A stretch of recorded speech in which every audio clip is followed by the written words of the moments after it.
जिसने जन्म लिया है उसकी मृत्यु निश्चित ही है। तो अब ये जो मृत्यु होती है, तो मृत्यु मंगलकारी कैसे हो जाए, या हमारे लिए वो उपयोगी कैसे बने, हमारा पुनर्जन्म कैसे सुधरे और हम उन्नति की तरफ जाए, उसके लिए क्या होना चाहिए। तो भागवत के यही दो प्रश्न मुख्य थे कि जीवन जीना कैसे चाहिए और आदमी को मरना कैसे चाहिए। तो मरने के लिए, मृत्यु के लिए ऐसा कहा था भागवत में कि मृत्यु समय भगवान की स्मृति, परमात्मा की स्मृति, अंत काले भगवान की स्मृति होनी चाहिए। क्यों ऐसा कहा गया था? क्योंकि गीता में भी कहा है अंत काले यथा स्मृति तथा जन्म। अंत काल में जो स्मृति आपको होगी उसी के अनुरूप आपका अगला जन्म होने वाला है। अंत काले यथा स्मृति, जो अंत काल में आप स्मृति आपके पट पे आएगी उसी के हिसाब से आपका पुनर्जन्म, अगला जन्म होगा। तो अंत काल में भगवान की स्मृति आनी चाहिए, ये भागवत में समझाया है। तो आप अगर प्रभु का चिंतन करेंगे, परमात्मा का चिंतन करेंगे और अंत समय में वह आ गया तो क्या हो जाएगा? आपकी मुक्ति हो जाएगी, आपका मोक्ष हो जाएगा और आपका मरण मंगलमय हो जाएगा, आपका मनुष्य जीवन सार्थक हो जाएगा। यह करना चाहिए। अब यह समझना है कि अंत काल में वह स्मृति आएगी कैसे। इसलिए कहते हैं कि अपने दिन को, जो हमको जो देखो प्रत्येक दिन सुबह उठते हैं ना, इसलिए शास्त्रों में कहा है कि मरण को सुधारना है और नया जन्म, अगला जन्म ज्ञानी बन के आना है या तो मुक्त होना है। तो क्या कहते हैं, शास्त्र की आज्ञा है, श्रुति भी ये समझाती है कि अपने दिन को वंध्य ना बनाओ। वंध्य का अर्थ होता है बांझ, बांझ का अर्थ होता है निष्फल। देखो सुबह होती है, दिन हमें मिल जाता है, तो अपने दिन को कभी भी निष्फल मत बनाओ।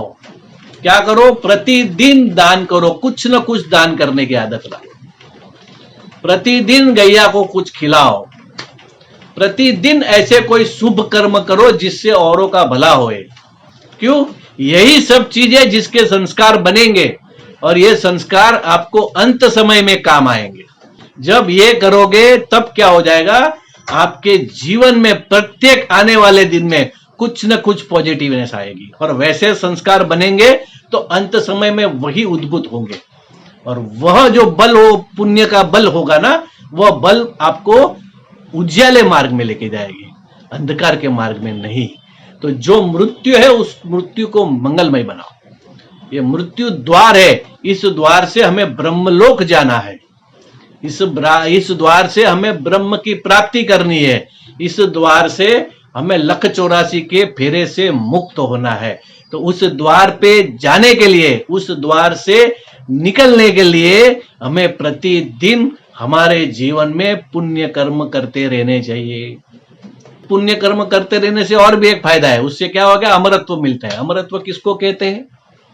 आदमी देखो, जो जैसे हमने चिंतन किया, जो भी जन्म लेता है उसको तो मृत्यु होती है। ऐसे संसार में कोई भी इंसान नहीं है जो वापस नहीं गया, सबकी मृत्यु होती है। लेकिन कुछ जीव ऐसे होते हैं जो जाने के बाद भी हमारे हृदयों में जिंदा रहते हैं। होते हैं कि नहीं होते? देखो 600 650 साल पहले कबीर हो गए, बराबर है। तो प्रेम गली अति साकरी तामे दो न समाए, ऐसे उनके अलग अलग दोहे हैं। पोथी पढ़कर पंडित ना कोई होए, ये सब उनके दोहे आज भी हमारे हृदय में जागृत है। उसका अर्थ है कि कबीर जी आज भी जीवंत है। पग घुंघरू बांध मीरा नाची रे, उस घुंघरू की झनकार आज भी हमें सुनाई देती है। उसका अर्थ है आज भी मीराबाई हमारे भीतर में जीवंत है। उत्तिष्ठ जागृत प्राप्त वरानी बोधत करने वाले विना विवेकानंद 100 साल 125 साल पहले कह के गए, आज भी वो हमें जगा रहे हैं अपने वचनों से। उसका अर्थ है वो भी जागृत है।